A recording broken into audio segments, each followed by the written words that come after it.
विद्रोह कौन करेगा?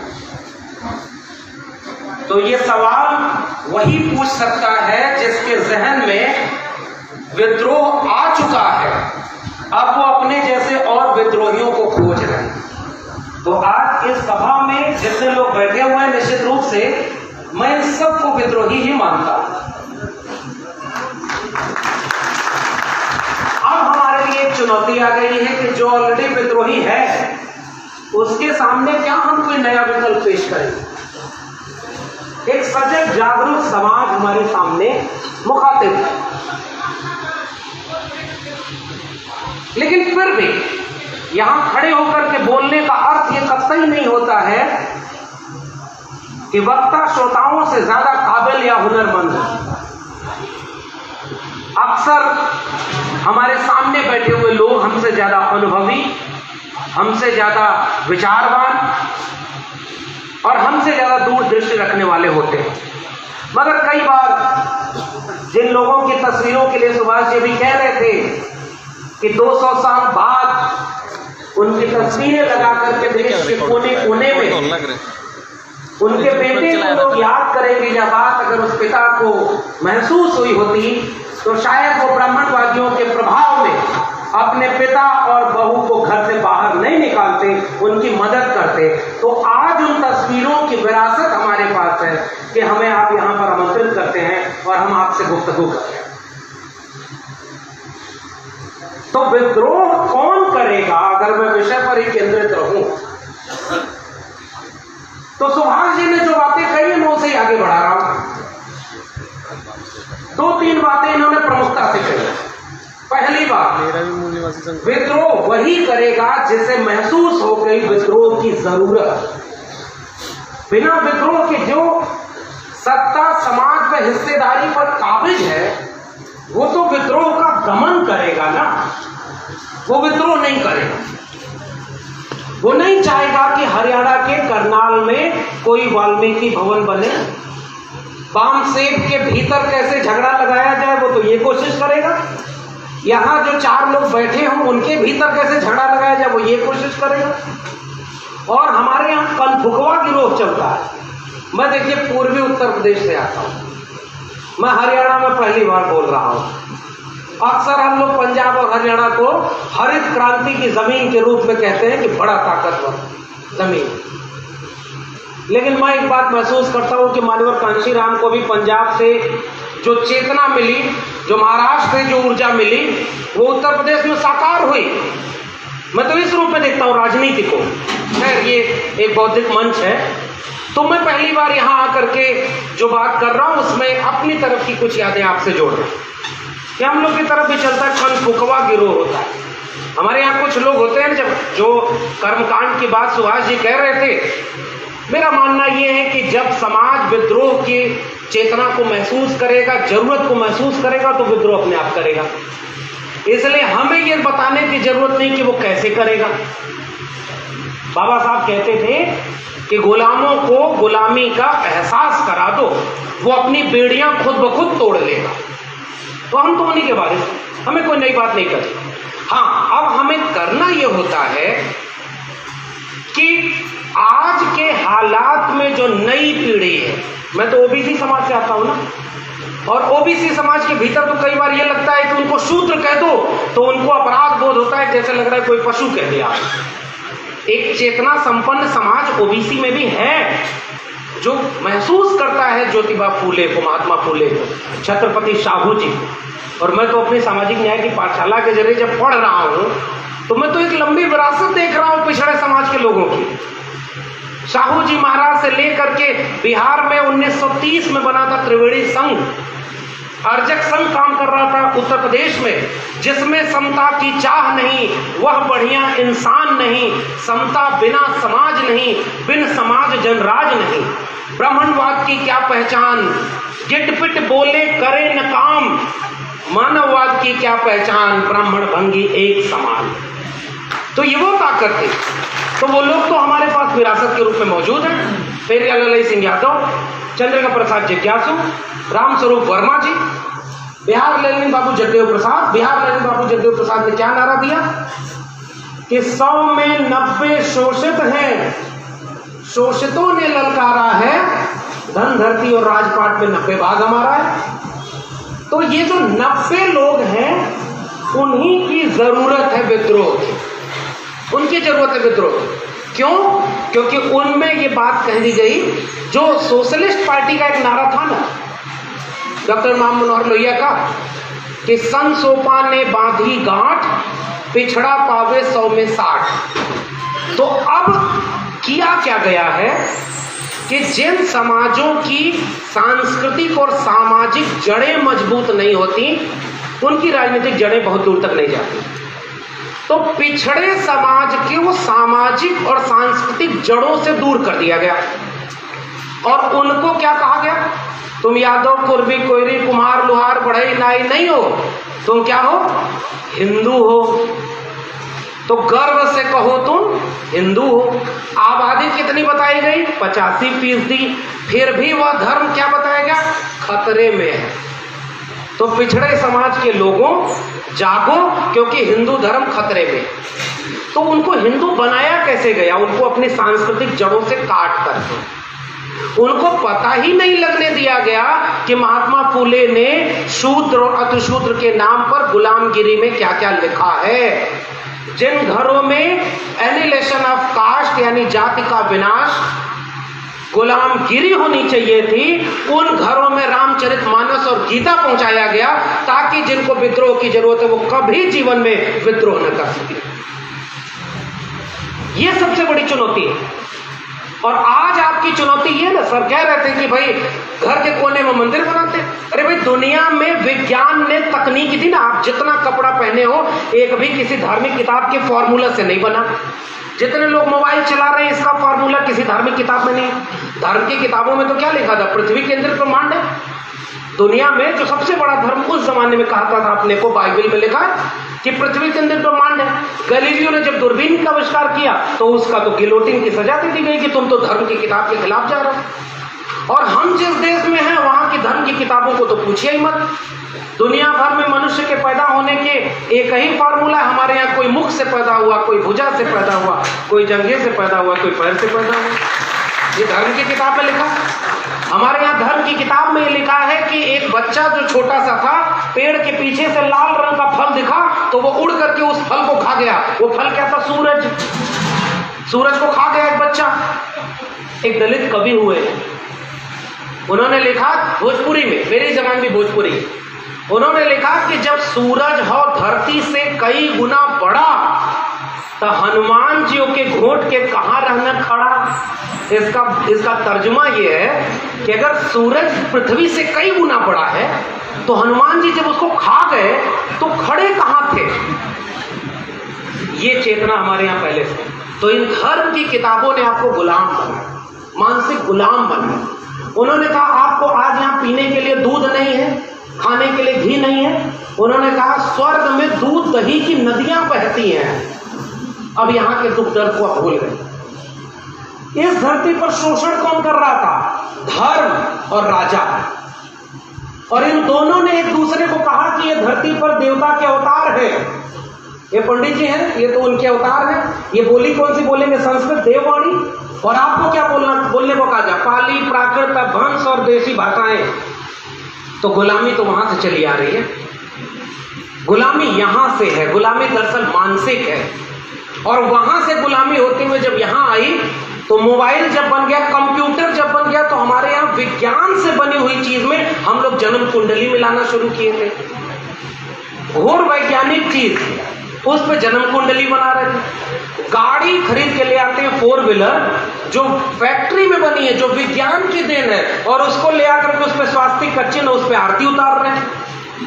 मानसिक गुलामी तो यहाँ है। पढ़ेंगे विज्ञान, चाहिए नौकरी विज्ञान से, लेकिन शादी होगी अपनी जात बिरादरी में और एक पंडित जी आके शादी करेंगे जिनकी डिग्री का पता ही नहीं। ऐसा नहीं है कि केवल भारत में प्रधानमंत्री की डिग्री झूठी है। हमारे देश में जो लोग आपको मानसिक गुलाम बनाए हुए हैं, उन सब की डिग्री झूठी है। वो झूठी डिग्री लेकर के इस देश में जो सबसे पहले सबसे बड़ी डिग्री हासिल करने वाले बाबा साहब अम्बेडकर थे, उनका अपमान किया, उनको रहने के लिए किराए पर मकान नहीं दिया। नौकरी करने आए थे, उनको पीने के लिए पानी नहीं मिल रहा था। हम तो एक बात सोचते हैं कि हमारी पीढ़ी के पास तो वामदेव जैसा मंच और इतने प्रबुद्ध लोग हैं। बाबा साहब को तो शायद इस तरह के साथी नहीं मिले। ज्योतिबा फूले, सावित्रीबाई फूले, फातिमा शेख, उस्मान शेख जब स्कूलों की श्रृंखलाएं शुरू कर रही थी तो कौन उनके साथ खड़ा था? भीड़ कभी आपके साथ खड़ी नहीं होती। भीड़ हिंदू बनी रहती और उसको हिंदू बनाया जाता धार्मिक गुलामी। तो विद्रोह तो वहीं से जन्मेगा ना, जब उनको आप चेतना संपन्न करेंगे। हमारा काम हमारे पुरखों ने आसान कर रखा है।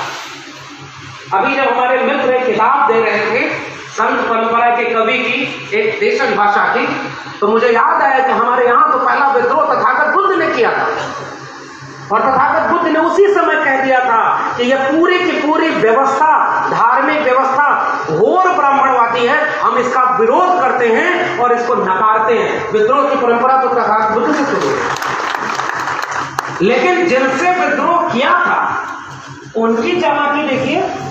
उसी तथागत बुद्ध को क्या कह दिया? विष्णु के अवतार। ये है उनकी साजिश। हम अपनी पीढ़ी के बच्चों को अगर ये समझाने में कामयाब हो गए कि डॉक्टर अंबेडकर की मूर्ति के सामने झुक करके आज वह भी फूल और माला डाल रहे हैं जो डॉक्टर अंबेडकर के सपनों की हत्या कर रहे हैं, यही हमारी जिम्मेदारी है। उसके बाद विद्रोह अपने आप हो जाएगा। कौन नहीं डॉक्टर अंबेडकर का नाम ले रहा, कौन नहीं महात्मा फूले का जिक्र कर रहा है, क्योंकि उनकी मजबूरी है। बस मैं 2-3 मिनट और लूंगा। अच्छा, मुझे चिट्ठी आ गई। नहीं, कोई बात है, बस 2-4 मिनट। आप ठीक देखिए जी, बस समझ में बोल रहा हूँ। बस 2-3 बातें और कह के खत्म करूंगा। जी। अच्छा, मैं ये कह रहा था कि जो काम उन्होंने किया है वो इतिहास लिखने का किया। उन्होंने गलत इतिहास लिखा और हमें गलत इतिहास पढ़ाया। इसीलिए हमारी पीढ़ियां आज दंगा करने के लिए सबसे पहले हिंदू बन के चली जा रही। ये हमारी चुनौती है और इसीलिए हमारे यहां विद्रोह नहीं, क्योंकि उन्होंने जो इतिहास पढ़ाया ना, उस इतिहास में यह बता दिया था कि आप जाति नहीं धर्म को मानने वाले लोग। कौन से धर्म को? जिनमें आपको मंदिर जाने का अधिकार नहीं था। अगर ये पिछड़ी जाति के लोग जो आप अपने को इस समय, मैं तो खुद उसमें हूं इसलिए कई बार ये गुस्ताखी कर लेता हूं, हालांकि इसके लिए बहुत कुछ सुनना पड़ता है, कि आप हिंदू हो तो जो धर्म ऑलरेडी 85% वो खतरे में कैसे हो गया? यानी ये झूठ बोलते हैं कि हमारे बच्चे शिक्षा और रोजगार के सवाल न पूछे होंगे। और तब मैं कहता हूं कि विद्रोह की केवल इतनी जरूरत है कि हम अपनी पीढ़ियों को अपने अतीत से जोड़ दें। हमारी पूरी सामाजिक न्याय की विरासत में किसी भी एक विचारक ने कभी भी मंदिरों की लड़ाई नहीं लड़ी। बाबा साहब ने एक जमाने में मंदिर में प्रवेश का आंदोलन चलाया था, लेकिन उन्हीं बाबा साहब ने उस आंदोलन के बाद क्या लिखा है आपको पढ़ना चाहिए। एनिहिलेशन ऑफ कास्ट में लगभग 3रे हिस्से में आकर के कहिए, बाबा साहब साफ कहते हैं कि मैंने मंदिरों में प्रवेश की लड़ाई इसलिए नहीं लड़ी थी कि हम मंदिर के गुलाम बने। अब हमें उस लड़ाई को खत्म करके आगे अपनी हिस्सेदारी की लड़ाई लड़ी। आज उन्हीं मंदिरों के नाम पर पूरे देश में दंगा कराया गया, इसलिए हम विद्रोह नहीं कर पाए। हमें मानसिक रूप से गुलाम बनाया। और गुलामी किस चीज की? सांस्कृतिक गुलामी। हमारे इतिहास में एक गलती और हुई कि हमें लगा कि राजनीति सब कुछ की चाबी है। अगर राजनीति में सत्ता पर बैठ जाएंगे तो हम सारा बदलाव ले आएंगे। आपको सत्ता मिली, आपका समाज तैयार नहीं था, आप सत्ता से उतर गए। अब कब बहुजन से आप सर्वजन पे चले गए आपको भी नहीं पता चला। ये चुनौती हमारी है। उत्तर प्रदेश और बिहार में सामाजिक न्याय के नाम पर राजनीति करने वालों को तक सत्ता मिली ना। अब ये देखिए कि ब्राह्मण परशुराम का मंदिर बनवाने के लिए चिंतित नहीं है, यहां दलित और पिछड़े परशुराम का मंदिर बनवा है। फिर विद्रोह कौन करेगा? ये मानसिक गुलामी। एक किस्सा हमारे यहाँ मिलता है, 2-4 मिनट लूंगा संकेत में, कि हमारे यहाँ एक व्यक्ति जो है पंडित जी के पास गया और कहा कि बहुत परेशान हूं जीवन से। तो पंडित जी ने कहा मैं तुम्हारा पत्रा देखता हूं, और उन्होंने कहा कि शनि की ग्रह दशा खराब है इसलिए तुम्हारे जीवन में कष्ट है। तो उसने कहा क्या करना पड़ेगा? कहा एक हवन करना पड़ेगा, 1 लाख रुपया खर्चा आएगा, ग्रह दशा ठीक हो जाएगी, शनि अपनी जगह आ जाएगा, तुम्हारा जीवन सुखी हो जाएगा। और उसके बाद फिर उसने कहा पैसा तो नहीं मेरे पास। तो कहा अच्छा 1000 रुपये वाला कराओ, अगले साल तुम हवन करा के उसको जीवन काल के लिए टलवा दे। उसने कहा 1000 रुपये भी नहीं। तो उसने कहा अच्छा 100 रुपए दे दो, एक मंत्र फूंकता हूँ, हफ्ते भर बाद पैसा जुटा के आना, तब तुम्हारी ग्रह दशा ठीक कर देंगे। उसने कहा पंडित जी एक भी रुपया मेरे पास नहीं है। गुस्से में पंडित जी खड़े हुए और उन्होंने कहा जब तेरे पास एक भी रुपया नहीं है तो जा बच्चा, शनि तेरा कुछ भी नहीं बिगाड़ सकता। तो आपकी लड़ाई किस काम की हुई थी? ये लड़ाई इस काम की हुई थी कि आपको यहां से गुलाम बनाया जाए।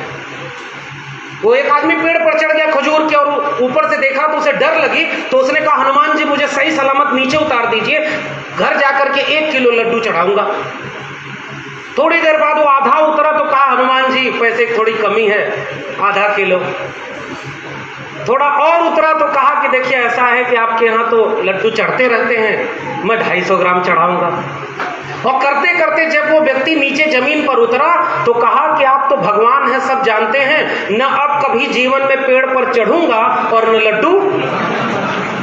ये किस्से चुटकुले नहीं है, मैं आपके बीच में इसे इसलिए ला रहा हूं कि ये सब मानसिक गुलामी की बेड़ियां थी। जिस दिन हमारा समाज इन बेड़ियों को तोड़ देगा, अपने आप खुद ब खुद विद्रोह हो जाए।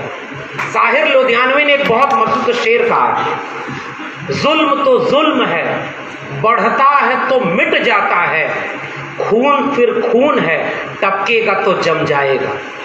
जुल्म की बात ही क्या, जुल्म की औकात ही क्या, जुल्म बस जुल्म है आगाज से अंजाम तलक, खून फिर खून है 100 शक्ल बदल सकता है, ऐसी शक्लें कि मिटाओ तो मिटाए न मिटे, ऐसे शोले की बुझाओ तो बुझाए न बुझे, ऐसे नारे कि दबाए न दबे। हमारे पुरखों ने नारा दिया है शिक्षित बनो, संगठित रहो, संघर्ष करो, जो जमीन को जोते बोए वो जमीन का मालिक है। राष्ट्रपति हो या हो चपरासी की संतान, सबको शिक्षा एक समान, 100 में 90 शोषित हैं, शोषितों ने ललकारा है, धन धरती और राजपाट में 90 भाग हमारा।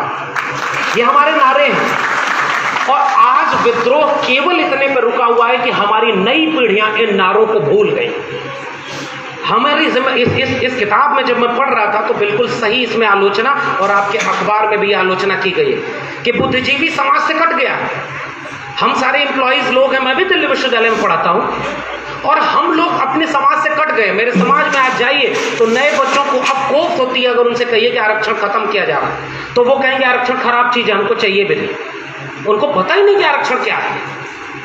नौकरी खत्म कर दी गई जहां आपका आरक्षण लागू हुआ, अब आप आरक्षण लेंगे कहां? अब वो कह रहे हैं, हम लोग कह रहे हैं जाति जनगणना कराओ। जो इस देश की सच्चाई है उसे क्यों छुपाया जा रहा है?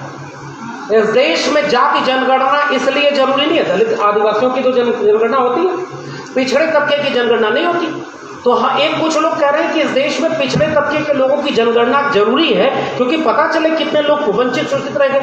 मैं कह रहा हूं पिछड़े तबके की जनगणना जरूरी नहीं है, इस देश में सवर्णों की जनगणना जरूरी है, पता चले वो कितनी आबादी में है, कितना कब्जा किए हुए हैं। इसलिए इस स्लोगन को गांव गांव जाकर लिख दीजिए कि इस देश में तुम्हारी कितनी आबादी है, पहले तुम सच सच बताओ। 3% लोगों ने 90 से 95% प्रोफेसर, जज, वकील, ब्यूरोक्रेट और पूरा व्यापारी से लेकर के जमीन हिस्सेदारी सब कुछ उनके पास है। ये देश किसका है? मुझे लगता है कि इसी नोट पर मैं ये बात कह रहा हूं। आज खतरा संविधान पर है, हमारे पुरखों के सपनों पर है। इसलिए मैं इस मंच से केवल यही आग्रह कर रहा हूं कि हम सब जागरूक लोग हैं। संविधान पर खतरा बोल करके नहीं किया जाएगा। संविधान का नाम लेकर के संविधान की हत्या कैसे की जाती है ये वर्तमान निजाम करके दिखा रहा है। आप किसान हैं, आपके ऊपर लाठी मार के इसी करनाल में मारा गया और अभी उसके बाद भी उस पर कोई अफसोस नहीं। एक बार खोज कर देखिए ये किसान कौन किसकी जाति के लोग हैं, कौन लोग हैं जो किसानी के नाम पर बर्बाद हो गए और अंबानी अडानी के हाथ में पूरा देश। सौगंध मुझे इस मिट्टी की मैं देश नहीं बिकने दूंगा, वो बेच रहे हैं भारत को, मैं चैन से कैसे सो जाऊं। सौगंध मुझे इस मिट्टी की मैं देश नहीं बिकने दूंगा। ये सब दलित पिछड़े आदिवासी सब कहे कि यही तो आ गए विष्णु के अवतार, इनको वोट दे दिया जाए। फिर उसने उस गाड़ी वाले की तरह, ट्रैक्टर था ना हमारे गांव में, पिताजी ने कहा था बेटा ट्रैक्टर कभी मत बेचना। उसने स्टीयरिंग अलग बेच दी, पहिया अलग बेच दिया, इंजन अलग बेच दिया, ढांचा वहीं का वहीं खड़ा है, आपका देश वैसे ही बचा हुआ है, बाकी सब कुछ बेच दिया गया। फिर सामाजिक न्याय आप लेंगे कहां? आरक्षण आपको मिलेगा कहां? प्राइवेट सेक्टर में कोई रिजर्वेशन नहीं है। मंडल कमीशन की रिपोर्ट कहती है प्राइवेट सेक्टर में रिजर्वेशन। पिछड़े समाज को कह दिया गया कि बाबा साहब ने आपके लिए कुछ नहीं किया। ये आर्टिकल 15(4) आर्टिकल 16(4) आर्टिकल 340 किसने बनवाया? बाबा साहब अंबेडकर को पिछड़े समाज का दुश्मन बनाया गया, आदिवासियों के लिए कहा गया कि उनसे टकराहट थी उनकी, लेकिन हमारे पुरखों को आपस में लड़ा दिया गया और हम अपने आप लड़ने लगे, इसीलिए हम विद्रोह नहीं कर रहे। वंचित शोषित कमेरा हरियाणा की धरती पर हूं, इसी जमीन पर चौधरी छोटू राम ने एक नारा दिया था, इस देश के किसानों बस 2 काम कर लो, अपनी समस्या पहचान लो और दुश्मन पहचान लो। और तब उन्होंने कहा था कि तुम कमेरा जाति के हो और तुम्हारा हक लूटने वाले लुटेरा जाति के हैं। यह जंग कमेरा बनाम लुटेरा की है। लुटेरा 3% लोग हैं, तुम तो 90% लोग हो, फिर क्यों हारे हुए? ये चौधरी छोटू राम को भूल गए लोग, पेरियार को भूल गए। पेरियार ने कहा कि महिलाओं के लिए आभूषण गहने नहीं है, बेड़ियां हैं। हमारे पुरखों ने शिक्षा की लड़ाई लड़ी। मैं दिल्ली विश्वविद्यालय में पढ़ाता हूं और मैं आपको एक बात कह रहा हूं, स्कूल से लेकर विश्वविद्यालय तक सब कुछ निजी हाथों में बेच दिए गए नई शिक्षा नीति के आधार पर, और हमें पता ही नहीं, फिर हम लड़ाई कैसे करेंगे? बाबा साहब एक थे ना, विदेश में जाकर के जब डिग्री लेकर के आए तो पूरी कौम को बदलने के लिए लिख गए। जितना उन्होंने लिख दिया हम उतना पढ़ भी नहीं पाते, हम क्या ही विद्रोह करेंगे? हम निकम्मे लोग हैं, हमारे पुरखे हमसे ज्यादा ताकतवर थे। हमारे पास मोबाइल है, इंटरनेट है, हमारे पास जगह जमीन है, नौकरी है, फिर भी हम वह काम नहीं कर पा रहे जो हमारे पुरखों ने बिना संसाधनों के कर दिया था, इसीलिए विद्रोह नहीं हो। मैं आपसे जाते जाते केवल ये गुजारिश करना चाहता हूं कि जरूरत इस बात की है कि पुरानी पीढ़ी के लोग यहाँ ज्यादा हैं। नौजवान महावीर भाई यहाँ पे हैं, इन्होंने दिल्ली में हमसे मुलाकात हुई और ये लोग जाति जनगणना पर कितना जबरदस्त काम कर रहे हैं। नौजवानों को जोड़ना जरूरी है, बिना नौजवानों के कोई भी पीढ़ी अपनी लड़ाई नहीं लड़ सकती, और केवल इतना काम करना जरूरी है। पता है विद्रोह क्यों नहीं हो रहा? क्योंकि हमें पता ही नहीं है कि हमें विद्रोह करना चाहिए। प्राइवेटाइजेशन के लिए पक्ष में माहौल बनाया जा रहा है। सरकारी ऑफिस में तो लोग काम नहीं करते, वो क्यों? वो सरकारी को प्राइवेट कर दो, सरकारी को प्राइवेट कर दो तो मंडल कमीशन की 40 अनुशंसाओं में से एक क्यों लागू है? प्राइवेट सेक्टर में आरक्षण दे दो, प्राइवेटाइजेशन करो, कभी नहीं करेंगे। इस देश में बैंकों में लोन किसको मिलता है पता है आपको? मैं दिल्ली विश्वविद्यालय में पढ़ाता हूं, मैंने आईटीआई लगाई, 97% ओबीसी के, 93% एससी के प्रोफेसर के पोस्ट खाली रख दिए। पहले तो आरक्षण ही लागू नहीं होने दिया इन मनुस्मृति वाले लोगों ने। मां सरस्वती, मेरा दिल्ली विश्वविद्यालय सर मंडल विरोधी आंदोलन का गढ़ रहा, वहां नारे लगते थे नो मंडल नो कमंडल, जो वामपंथी लोग थे वो भी नारा लगाते थे। और शिक्षा को सरस्वती का मंदिर कहा, तो सरस्वती मां थी तो किसकी? जिसने अपने दलितों पिछड़ों आदिवासियों को शिक्षा नहीं दिया। लक्ष्मी अगर धन की पूजा की देवी थी तो उन्होंने अपने बच्चों को गरीब रखा। आज देश के 100 बड़े व्यापारी में कितने दलित पिछड़े आदिवासी हैं? देश के 100 बड़ी कंपनियों के मालिक कितने दलित पिछड़े आदिवासी हैं? कितने जज आपके हैं? राम मंदिर का फैसला देकर के आज एक जज कल जाके राज्यसभा के शपथ ले रहा है। इस देश में और कुछ बचा है क्या? ये इस देश में हुआ है, हमारी आंखों के सामने हुआ है। आपने जुडिशरी तक को अपने गिरफ्त में ले लिया, हम कौन सा विद्रोह करेंगे? हम आप बाबा साहब मानवर कांशीराम कहते थे कि हमारे तबके के लोग एक जमाने में जाकर के उन्होंने कहा कि बैलेट ही नहीं बुलेट का भी हमें लड़ाई लड़नी है। क्यों कहा? क्योंकि बिहार में शासन था सामाजिक न्याय के लालू प्रसाद यादव का, तो उस जमाने में लालू जी फाइल भेजते थे, 9 महीने तक फाइल पर सिग्नेचर नहीं हो रहा। ब्यूरोक्रेसी आपकी नहीं है। आपने अपने दलित पिछड़े आदिवासी बच्चों को ब्यूरोक्रेट नहीं बनाया, और जो बने वो समाज से दूर हो गए। मैं इस किताब की और इस पर्चे की मूल भावना से सहमति दर्ज करता हूं। हम लोग विश्वविद्यालयों के लोग जमीन पर नहीं, हमारी जनता यहाँ खड़ी है और हम यहाँ बैठ करके अच्छी अच्छी भाषण देते हैं, इंक्लूडिंग मी। जिस दिन हम गांव-गांव चलेंगे और इस तरह का बामसेब का ये बैनर पोस्टर ये गांव-गांव में लगना शुरू हो जाएगा। 4 दीवारियों पर लिख दिए, बाबा साहब ने कहा था तुम इस देश के शासक हो, तुम्हारे पुरखे हाथों ने इस देश को बनाया है, और आज इस देश को बेचने वाले लोग कौन लोग हैं? अब तो बघेल साहब को जेल में भेज दिया, कह दिया विदेशी। ये सब आप तो कह रहे मूल निवासी, तो मूल निवासी के विरोध में कौन है? जो विदेशी है। तो विदेशी कौन है? जो उधर से आया। और ये बात कौन लिखा? उनका ब्राह्मण लिखा, तिलक ने लिखा। तो तिलक ने जो थ्योरी लिखी, इसके लिए बघेल साहब को जेल में डाल रहा। आज की लड़ाई मेरा मानना यह है कि अपने सांस्कृतिक वजूद की लड़ाई है। बहुत निराश होने की जरूरत नहीं है। ये गुजरात के 2 लोग आकर के देश में ये समझते हैं कि सामाजिक न्याय की हत्या कर देंगे और ये देश सह लेगा, ऐसा कभी नहीं होने वाला। जाने कितने बुरे समय आए और चले गए।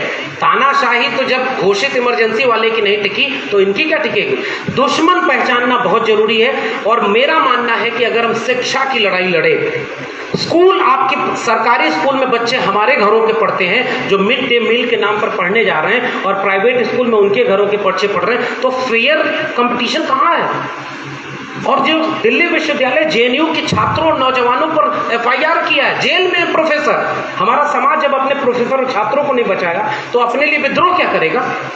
और नई शिक्षा नीति के नाम पर स्कूल से लेकर के विश्वविद्यालय तक भेज दिए गए, लड़ाई यहां लड़नी। सामाजिक न्याय की हत्या निजीकरण के साथ हो रही है। देश का सारा पूंजी जो हमारे पुरखों ने जमाई थी, हमारे श्रम से जमी थी, और आजादी के बाद बाबा साहब के संविधान के बाद एक भरोसा मिला था कि इस देश के दलित, पिछड़े, आदिवासी, वंचित, शोषित, कमेरा, श्रमजीवियों को उनका हक मिलेगा। आज हमारा हक हमसे छीन लिया गया। तो दूसरी लड़ाई धन संपत्ति और भागीदारी की लड़ाई। अगर हम ये बात बता पाए तो विद्रोह हो जाएगा। और विद्रोह करने के लिए केवल इतना है कि हमें बस बताना होगा कि बाबा साहब अपनी तस्वीर में नहीं, अपने विचारों में जिंदा है। बाबा साहब को पूजने की जरूरत नहीं है, उनको पढ़ने और पढ़ाने की जरूरत है। डॉक्टर अंबेडकर, फूले, पेरियार, कबीर हमारे यहाँ कह गए थे, संतों मानुष तन बौराना। हमारे यहाँ तो विद्रोही कबीर हैं, हमारे यहाँ विद्रोही तथागत बुद्ध हैं, हमारे विद्रोही शाहू जी महाराज हैं, हमारे विद्रोही बाबा गाडगे हैं। गाडगे साहब से पूछते थे लोग कि आप ये फटा पुराना कपड़ा क्यों पहनते हैं, तो गाडगे साहब कहते थे कि मेरा समाज बिखरा हुआ है, मैं उसे जोड़ने के लिए ये चिट्ठियां जोड़ करके अपना कपड़ा पहनता हूँ। हमारी विरासत वहाँ है, हमारी विरासत शाहू जी महाराज में है कि जब उन्होंने अपने दरबार में खोजा, जाति जनगणना कराई, तो उन्होंने पाया कि 71 उच्च पदों में से 65 पर केवल ब्राह्मण बैठे हैं, जिनकी आबादी 3% है। और पहली बार जुलाई 1902 में उन्होंने आरक्षण लागू कर दिया, गैर ब्राह्मणों को 50% आरक्षण। हमारे पुरखे तो वो हैं, हमारे पुरखे लोहिया हैं, कांशीराम है, हमारे पुरखे बाबा साहब अम्बेडकर और राम मनोहर लोहिया के साथ चौधरी छोटू राम और तमाम वो लोग हैं जिन्होंने हमें यह विरासत दी। तो मैं जाते जाते बस आपसे गुजारिश करूंगा कि वो जो नारा कहा था बाबा साहब ने कि इस देश की दीवारों पर लिख दो कि तुम इस देश के शासक हो, वैसे ही आज इस देश की दीवारों पर लिख दीजिए ये देश हमारा है, हम इसे न तुम्हें बेचने देंगे, न हम इसे तुम्हें बर्बाद करने देंगे। शिक्षा का निजीकरण नहीं चलेगा, निजी क्षेत्र में भी आरक्षण चाहिए। उद्देश्य अगर स्पष्ट होगा, पीढ़ियों को समझा दीजिए। मैं तो ओबीसी समाज के बीच में जाके कहता हूं कि अगर तुम हिंदू हो तो तुम्हारे प्रोफेसर क्यों हैं 2019 तक ओबीसी के प्रोफेसर 0 क्यों थे? जब तुम हिंदू थे तो तुम्हारे जज क्यों नहीं है, तुम्हारे सुप्रीम कोर्ट में लॉयर क्यों नहीं है, तुम्हारे ब्यूरो कैबिनेट सेक्रेटरी 44 के 44 ब्राह्मण क्यों है इस देश में? ये सवाल हमारा पूछने की जरूरत है। तब उनको धीरे धीरे लगता है कि उनको हिंदू बना करके केवल एक काम कराया गया, लिंचिंग। मुसलमानों के खिलाफ आपको दुश्मन बना करके खड़ा किया जा रहा है। हमारे बच्चे हिंदू धर्म बचाने में जा रहे हैं, उनके बच्चे अशोका गलगोटिया पढ़ करके विदेश जा रहे हैं पढ़ने, या तो इस देश में अंबानी अडानी बन करके सब कुछ लूट रहे हैं। और अगर उनके नाम के पीछे टाइटल में मोदी लगा है तो लूट करके देश से भाग भी जा रहे हैं और हमारे लोग जेलों में बंद हैं। हम केवल इतना बता दिए, विद्रोह हो जाएगा। आपने मुझे आमंत्रित किया, बहुत बहुत धन्यवाद।